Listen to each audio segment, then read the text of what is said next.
Poso, Sulawesi Tengah, sebuah nama yang dulunya identik dengan keindahan alam yang memukau, danau biru, lembah subur, dan pegunungan hijau yang menjulang.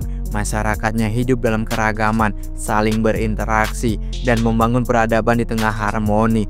Namun, bayangan gelap pernah menyelimuti surga ini ketika konflik komunal berdarah mengoyak persaudaraan, dan kemudian sebuah nama muncul dari sisa-sisa bara itu. Bukan sekedar kisah seorang militan, ini adalah kisah kompleks tentang bagaimana seorang warga biasa bisa terjebak dalam pusaran radikalisme, mengapa ia memilih hidup di gunung, dan mengapa perburuan terhadapnya menjadi salah satu operasi anti-teror terpanjang dan paling menantang dalam sejarah Indonesia. Sebuah cerita tentang luka lama, ideologi sesat, dan upaya tiada henti untuk mengembalikan kedamaian. Ini adalah kisah tentang Santoso dan perang melawan bayangan yang ia tinggalkan. Santoso atau nama lengkapnya Abu Wardah Santoso lahir di Tentena, Poso pada tahun 1976. Sebelum namanya dikenal sebagai teroris paling dicari, ia hanyalah seorang warga biasa. Seperti banyak pemuda di Poso, hidupnya diwarnai oleh keseharian yang sederhana di tengah keindahan alam dan kehangatan komunitas. Namun, ketenangan itu tak berlangsung lama.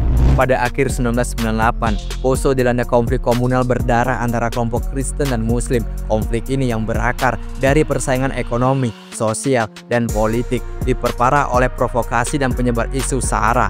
Santoso, seperti ribuan warga Poso lainnya, terlibat dalam konflik ini.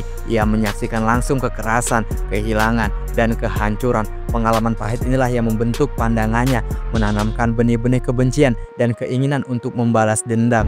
Konflik Poso berlangsung dalam beberapa gelombang hingga tahun 2001, menewaskan ribuan orang dan menyebabkan pengungsian massal. Setelah perjanjian Malino 1 dan 2 pada tahun 2001-2002, konflik komunal mereda. Namun, bagi sebagian orang termasuk Santoso, perdamaian itu terasa semu, luka masih menganga, dan dendam masih membara. Ia merasa ketidakadilan belum terbayar, dan negara belum sepenuhnya menjamin keamanan bagi kelompoknya.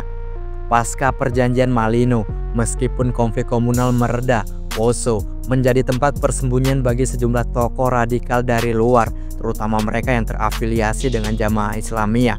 Tokoh-tokoh seperti Azhari Hussein dan Nurdin M.Top yang bertanggung jawab atas rangkaian serangan teror di Indonesia pernah singgah atau memiliki jaringan di Poso. Mereka membawa serta ideologi jihad global yang menginterpretasikan konflik lokal sebagai bagian dari perang suci melawan musuh Islam.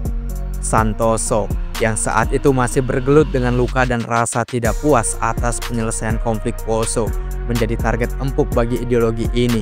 Ia mulai mendalami ajaran-ajaran radikal yang menawarkan pembenaran atas kekerasan dan janji surga bagi mereka yang berjihad. Pandangannya semakin menyempit, melihat dunia dalam hitam dan putih, dan menganggap pemerintah serta aparat keamanan sebagai musuh.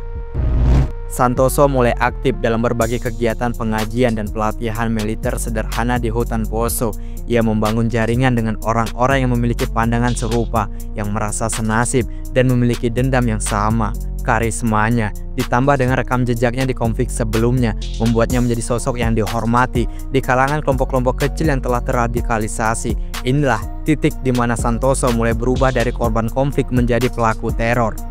Sekitar tahun 2010-2011, Santoso mulai mengkonsolidasikan kekuatan dan mendirikan Mujahidin Indonesia Timur atau MIT. Kelompok ini adalah metamorfosis dari kelompok-kelompok radikal lokal di Poso yang kini memiliki tujuan yang lebih besar, yaitu mendirikan Daulah Islamiyah di Indonesia dan membalas dendam atas apa yang mereka anggap sebagai penindasan terhadap umat Islam di Poso. Markas utama MIT berada di pedalaman pegunungan Poso, sebuah wilayah yang sangat sulit dijangkau. Hutan lebat, perbukitan terjal, dan gua-gua tersembunyi menjadi benteng alami mereka. Dari sana, MIT melancarkan serangkaian aksi teror seperti pembunuhan sadis terhadap petani, warga sipil, bahkan anggota TNI dan Polri. Mereka membakar rumah warga, menyandera orang, dan melakukan tindakan kekerasan yang menciptakan ketakutan luar biasa di masyarakat Poso. Target mereka tidak pandang bulu, siapapun yang dianggap sebagai musuh atau tidak sejalan dengan ideologi mereka bisa menjadi korban. Aksi-aksi ini dilakukan untuk menyebarkan teror, menunjukkan eksistensi mereka, dan mencari dana. Kehadiran MIT di pedalaman membuat masyarakat di sekitar hutan hidup dalam ketakutan. Mereka kesulitan berkebun atau beraktivitas karena ancaman serangan kapan saja. Anak-anak trauma, pendidikan terganggu, dan ekonomi stagnan. MIT juga merekrut anggota termasuk anak-anak muda dan bahkan wanita dengan iming-iming perjuangan suci atau ancaman.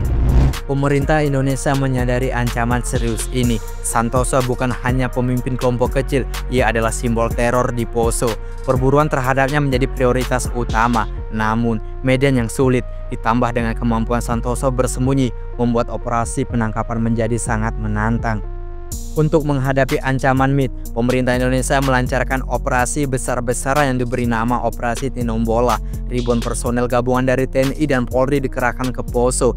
Mereka dilengkapi dengan peralatan modern, teknologi canggih, dan strategi khusus untuk memburu Santoso dan kelompoknya di hutan belantara. Namun, operasi ini bukanlah hal yang mudah. Medan pertempuran adalah hutan pegunungan Poso yang sangat menantang. Hutan lebat, tebing curam, jurang dalam, dan kondisi cuaca yang ekstrim, hujan lebat, ataupun kabut menjadi sekutu bagi MIT. Mereka yang sangat mengenal medan ini membangun bivak-bivak tersembunyi dan memasang jebakan-jebakan mematikan. Baku tembak sering terjadi. Anggota Satgas Tinombala harus menghadapi ancaman serangan mendadak, ranjau, dan kondisi fisik yang sangat menguras tenaga. Banyak anggota TNI dan Polri yang gugur dalam operasi ini menjadi pahlawan dalam pertempuran senyap di pedalaman Poso. Ini adalah perang yang membutuhkan kesabaran, strategi, dan pengorbanan besar. Seiring waktu, tekanan terhadap MIT semakin intens. Pasukan terus mengejar, mempersempit ruang gerak mereka. Jumlah anggota MIT berkurang drastis, baik karena tertangkap, menyerah, ataupun tewas dalam baku tembak. Jaringan logistik mereka terputus, membuat mereka kesulitan mendapatkan makanan dan amunisi. Santoso dan pengikutnya semakin terpojok, hidup dalam pelarian yang konstan, kelaparan, dan ketakutan.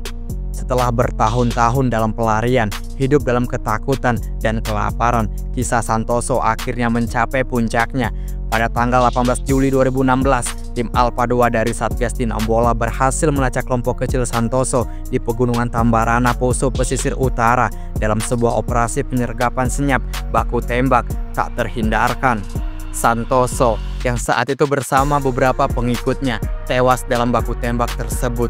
Kematian Santoso adalah sebuah kemenangan besar bagi pemerintah Indonesia dan upaya pemberantasan terorisme. Berita ini disambut dengan kelegaan di seluruh negeri, terutama bagi masyarakat Poso yang telah lama dihantui teror. Sosok yang menjadi simbol ketakutan di Poso akhirnya berhasil dilumpuhkan. Namun, kematian Santoso bukan berarti akhir dari ancaman teror di Poso. Kelompok MIT masih ada, meskipun dengan jumlah yang jauh lebih kecil. Ali Kalora, yang merupakan tangan kanan Santoso, mengambil alih kepemimpinan MIT dan melanjutkan aksi-aksi teror. Meskipun dalam skala lebih kecil, pemburuan terhadap sisa-sisa anggota MIT terus berlanjut, hingga akhirnya Ali Kalora pun tewas dalam baku tembak pada September 2021. Meskipun pimpinan utama MIT telah tewas, warisan teror dan ideologi radikal yang ditanamkan Santoso masih menjadi tantangan. Program-program deradikalisasi terus dilakukan untuk membongkar jaringan terorisme dan mengembalikan mantan kombatan ke pangkuan masyarakat. Poso yang dulunya menjadi tempat konflik kini berjuang untuk bangkit, menyembuhkan luka, dan membangun kembali perdamaian yang berkelanjutan.